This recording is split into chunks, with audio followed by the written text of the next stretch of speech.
Two people are facing charges after an 11-month-old baby has died. The father is accused of causing the injuries that led to the infant's death, one of the worst cases of abuse Providence police say they've ever seen. And DCYF reported the death, a requirement of legislation signed into law at the beginning of the year.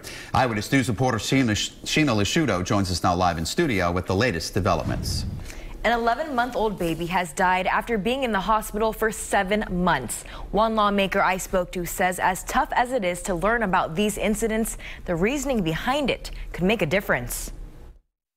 It's hard news to hear. A baby boy has died after being in the hospital, trying to recover from injuries the state says were caused by his own father. Given the increased transparency and the public awareness, many more people are saying, why? And that's the question on everybody's mind. Get to the bottom of this, because we're talking about children, some very young, losing their lives because of behaviors of parents, intentional and unintentional.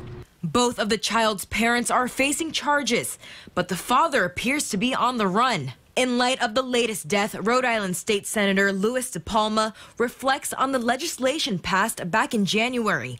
He's also the chair of the Senate DCYF task force. It increases transparency from the perspective of DCYF and what DCYF is required to report regarding fatalities and near fatalities, so the public is made aware of it. The law requires DCYF to report those incidents involving children in the care of the state and also to review them. We need more people to continue to bring it to the forefront and saying, what are you doing about it?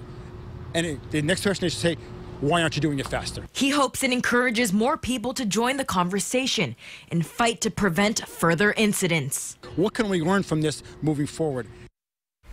And the law requires DCYF to notify the public with general information within 48 hours of the incident. I'm Sheena Lisciuto, Eyewitness News.